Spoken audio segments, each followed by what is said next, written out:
Hey everyone, welcome back to Tallulah Talks. Today is a Wednesday, which means it is time for Killer Wednesday. If you hear bird noises, as usual, I can't do anything about it. He just likes to chat. So today we are going to focus on infamous killers William Burke and William Hare. Now, you may have heard of them. There was a movie that was made about them in 2011, I want to say, that starred Simon Pegg and Andy Serkis, I believe. And basically it's the tale of, it's not a tale, it's a true crime story of these two men who are best friends, and to earn some extra money they would rob graves and give the corpses to the medical school, but then this then led them to murdering 17 people, again to earn money from the medical school for the cadavers. And there is also actually some psychology involved, which we will talk about a bit later in the video. But let's just get straight down to it. I was really excited to research this because me and my boyfriend watched Burke and Hare the other night. And I was like, do you know what? I should definitely do something on Burke and Hare because I didn't actually know a lot about it. So got my book of stories here and let's begin. So there's not really much background into William Burke and William Hare. So we're just going to kind of give a little bit of background and then go straight into the crimes. So William Burke was born in 1792 and he died in 1829 by hanging. And William Hare was born in 1792 and died, roughly estimated, 1859. Hare came from Northern Ireland and he emigrated to find some work in Scotland. And he was a navvy on the construction of the Union Canal. After moving to Edinburgh, he also became the common law husband of Maggie Laird. The couple at this time established a boarding / lodging house in like just a small tenement in Tanner's Close off of the Edinburgh Westport. Burke was born in Southern Ireland, and in 1817, after attempting various employment, he then decided to unfortunately abandon his wife and children and emigrated to Scotland. He took on many jobs, and this I think he was like a baker and a butcher, a labourer, a cobbler, but he also worked with William Hare as a navvy on the construction of the Union Canal, and it's kind of thought that this is how the two men met. So Burke also did work as a labourer, a weaver and a cobbler. I think that was kind of his last legitimate job. By 1827 he was living with his mistress Helen McDougall alongside Hare and Laird, so they all lived together in this lodging. In the early 1800s, there was like very limited legal ways to kind of gain cadavers for the medical schools, but the medical schools needed them to teach their students and future doctors about the human anatomy. At this time, medicine was growing fast and the demand for it grew very quickly, and this is how the industry developed. But again, you need cadavers to see about the human anatomy, to see what certain diseases look like, and then how to treat those diseases.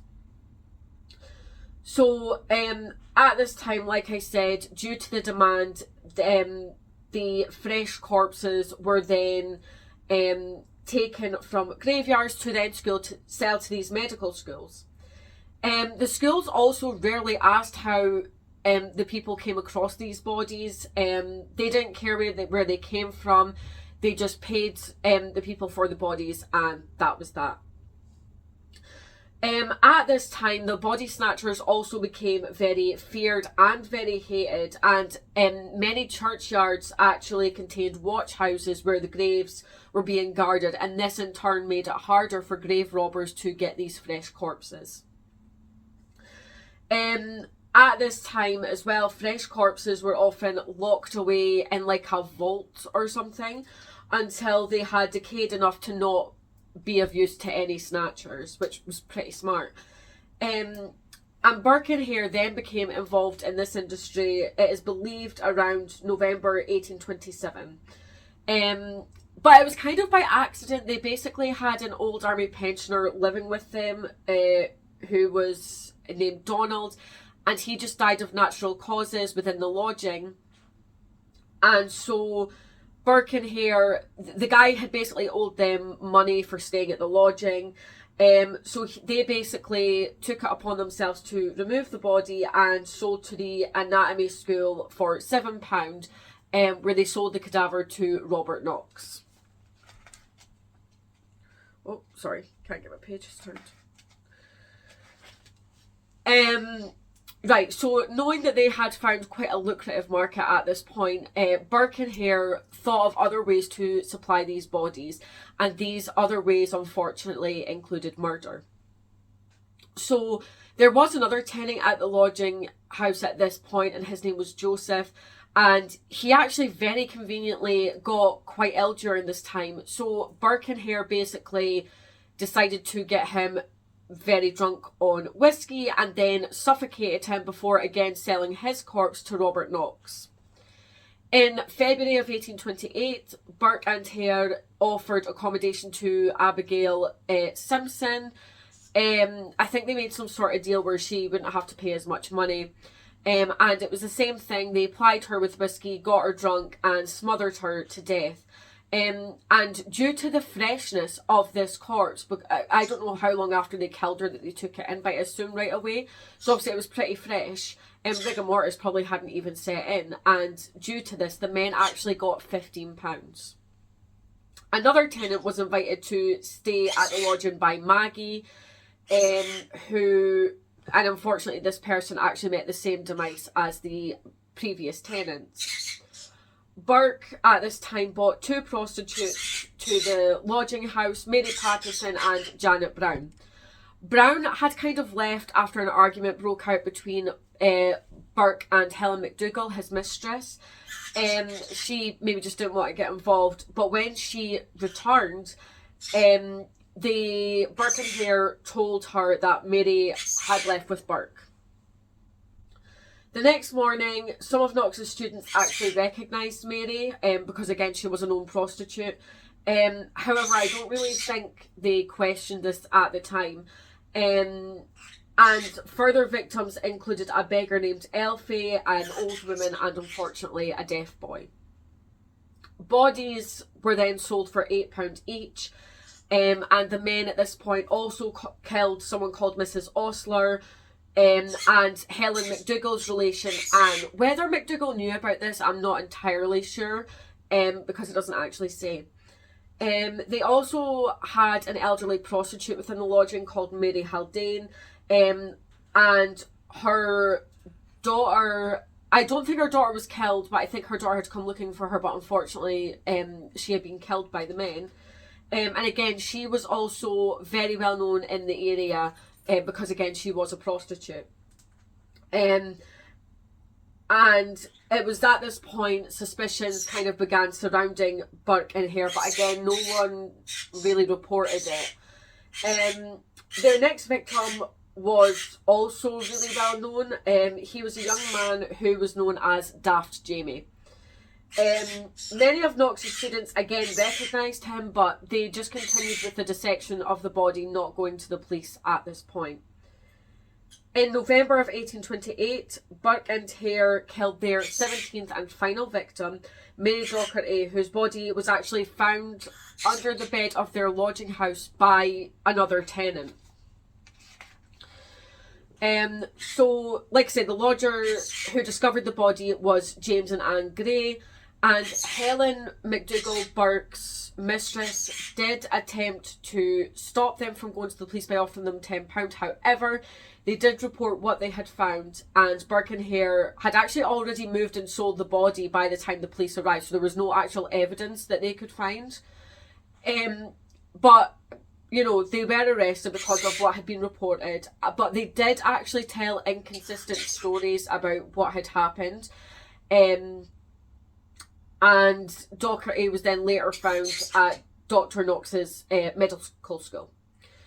Hare was then offered immunity at this point if he confessed and agreed to testify against Burke, because they didn't really need both men, they just needed one for the murders. But again, they didn't have sufficient evidence, they only had hearsay and the report that this couple had made.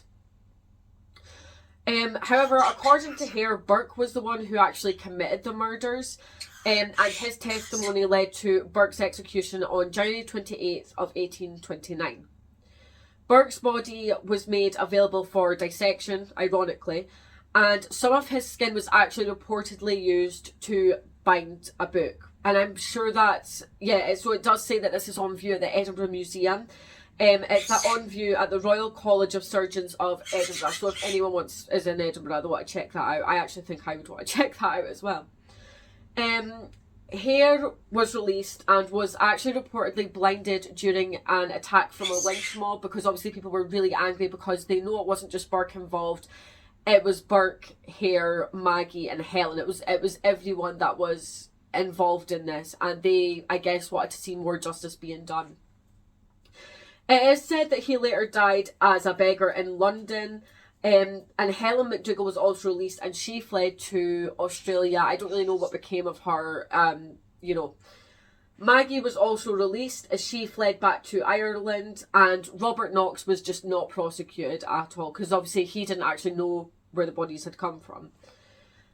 Burke and Hare's crimes led to the Anatomy Act of 1832, and this actually expanded the legal supplies of cadavers so that these crimes wouldn't have to be committed. So moving on to the psychology, obviously in the 1800s, psychology was just probably in its like first steps at that point.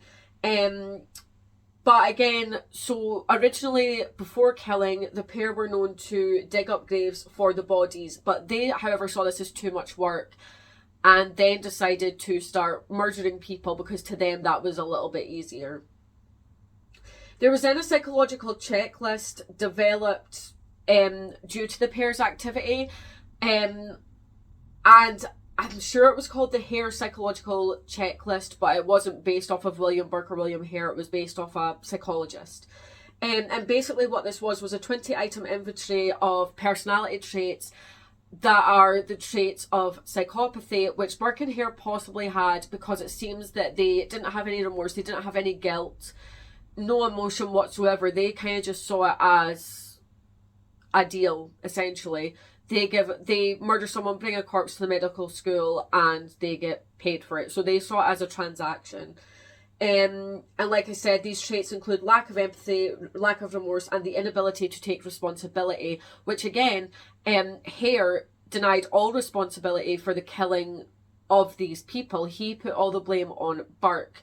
So again, it is possible that they do have some psychopathic tendencies. And that is the story of William Burke and William Hare. If you haven't already, definitely check out the movie. It is a bit more comedic than I guess the real life murders were. But it does give you a lot of history, you know, about Edinburgh in itself and the people surrounding it and within the medical school. And yeah, so if this is the content you like, or if you have any cases for me to check out, definitely put it in the comments below and I will make sure to get to it. And I will also be here on Saturday for Saturday's Haunting Hour. So definitely go ahead and hit that subscribe button and I will see you